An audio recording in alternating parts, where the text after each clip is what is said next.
성폭행이 실제 있었는지 범행 일시와 장소, 방법을 알 수 없습니다. 장자연 씨 사건 의혹의 핵심인 성접대 강요 의혹 등에 대해 수사 권고를 하지 못한 채 조사를 마쳤습니다. 다수 의견은 완전히 묵살되는 참담한 신상을 금할 수가 없습니다. 예, 대검찰청 과거사위원회가 어제 장자연 사건에 대한 심의 결과를 발표했습니다.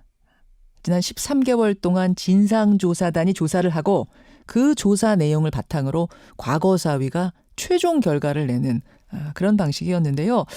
그 최종 결과 보고서를 요약하면 이렇습니다. 우리가 다시 들여다보니 당시 수사가 부실했더라. 하지만 그렇다고 해서 지금 성접대나 성폭행 부분을 재수사하라고 권고하기에는 증거가 너무 부족하다. 핵심 부분에 대한 수사 권고는 불가능하다. 예, 요약하면 이렇습니다.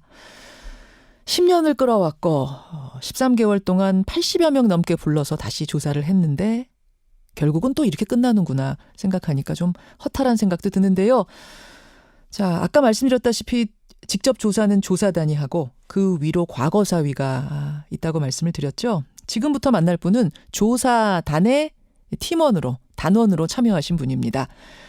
직접 만나보죠. 전북대학교 법학전문대학원 조기영 교수입니다. 조 교수님, 안녕하세요.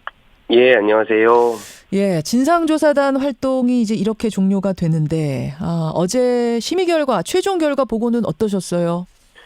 예, 아쉬운 점도 없지는 않은 것 같습니다. 여러 의혹들이 제기됐고, 예. 그럼에도 불구하고 증거들이 불충분해서, 그런 부분들에서 수사 개시 권고가 되지 않은 분이 아쉬운 것 같습니다. 증거가 아무리 찾아도 증거가 없는 것들이 있던가요?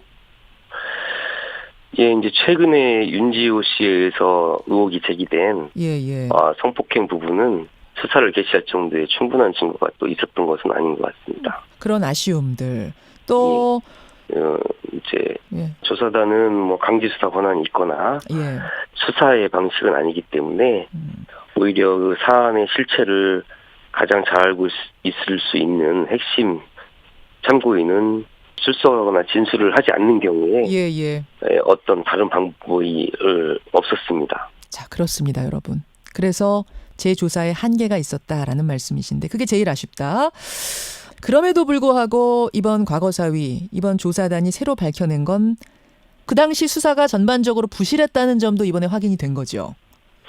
예, 초동 수사 단계에서의 압수수색, 증거물 보존 이런 것들이 수사의 기본이 지켜지지 않은 면이 있는 것 같습니다. 제가 지금 조금 들여다보니까 예를 들어서 장자연 씨가 운영하던 싸이월드 이거 조사해야 된다라고 해놓고는 조사를 한 지금 흔적이 결과가 남아있지 않다든지 또 유족 장자연 씨의 유족이 그 당시 이 문건을 발견하고 태울 때까지의 전 장면을 녹음을 해놨는데 예, 맞습니다. 녹음 파일도 지금 없다면서요.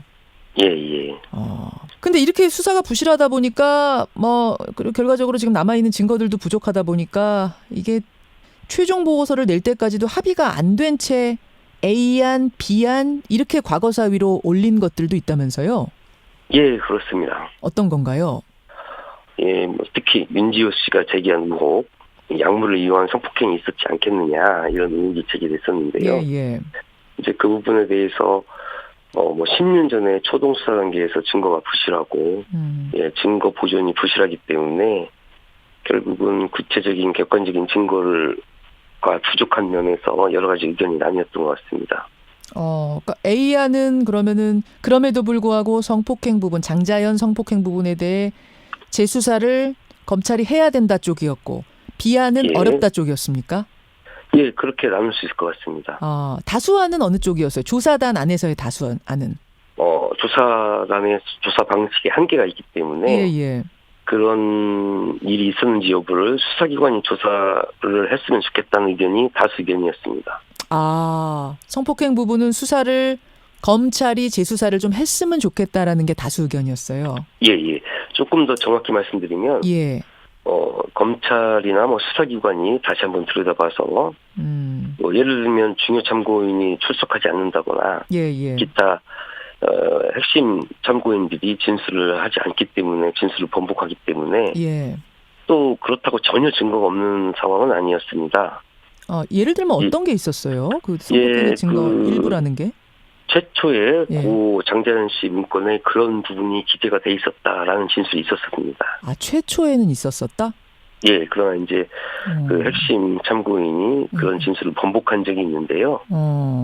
그런 것들의 경위나 뭐 번복 경위 이런 것들에 대한 수사기관이 조사를 했으면 좋겠다 이런 의견이 분명히 있었습니다. 사실은 그게 진상조사단에선 다수 아니었는데 결국 위에 과거사위에서의 채택되기는 비안이 채택이 된 거네요. 소수안. 예, 그렇다고 볼 수 있습니다. 이 정도로는 어렵다. 수사 개시.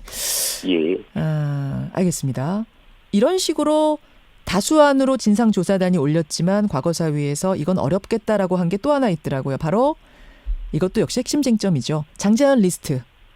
예. 장자연 문건이란 건 존재했지만 기업가나 정치인 이름이 쭉 적힌 리스트란 것도 존재했는가? 요게 이제 쟁점 중에 하나였는데 이거 조사단이 조사해 보시니까 어떻든가요? 그 리스트가 존재하지 않는다는 의견도 있었고요. 왜냐하면 수사 기록에 보존되어 있지 않다. 이게 주요 논거였는데 예를 들어서 장자연 씨 1년간 통화 내역도 수사 기록에 보존되어 있지 않았습니다. 그래요? 예, 그렇다면은 수사 기록에 보존되어 있지 않았으면 그게 존재하지 않는 것이다. 이렇게 판단하기는 어렵고요. 수사 자체가 그 당시에 부실했으니 너무 이 리스트가 없는 것, 지금 존재하지 않는 게 혹시 그 과정에서 누락된 건 아니겠는가? 그럴 가능성. 그럴 가능성도 전혀 배제할 수 없고요. 또 일부 증거들을 살펴보면 장자연 리스트가 있었다는 그런 증거들도 있습니다. 그게 윤지호 씨 증언 말고 또 있습니까? 지금 봤다는 사람은 윤지호 씨밖에 없는 거 아니에요? 아닙니다. 유족들의 진술 이런 것들에 비춰보면 그 문건 외에 리스트가 존재하지 않았느냐 그런 의심을 하게 하는 증거들이 있다고 보입니다. 그런 것들은 여럿 있다. 있습니다. 따라서 그 정도면 리스트에 대해서 수사를 해야 되지 않겠느냐라는 게 진상조사단 안의 다수 의견이었군요.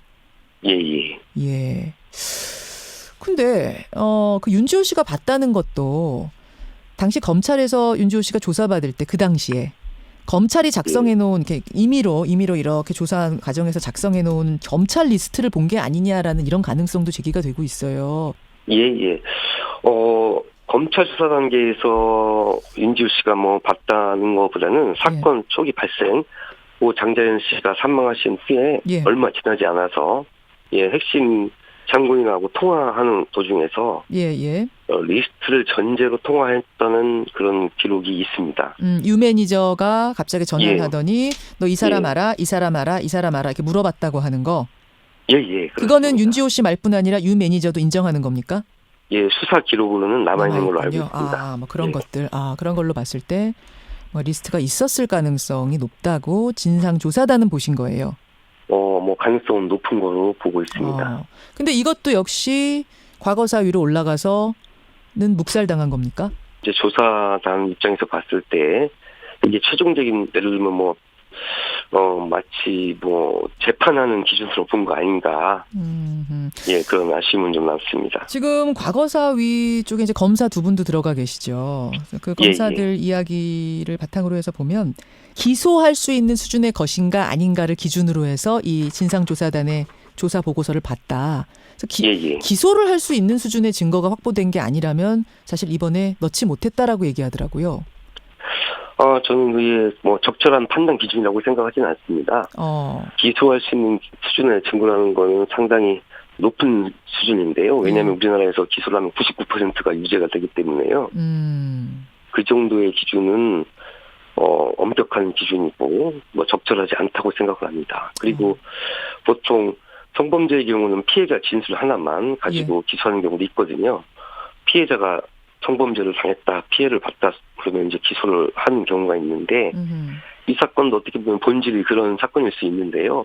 그 피해자가 기록한 문서가 있음에도 불구하고, 여기에 대해서 조사단이 할 수 있는 방식의 한계가 있는데, 이거에서 나타난 게 충분치 않다. 이런 기준으로 판단한 거는 적절한 기준은 아니라고 봅니다.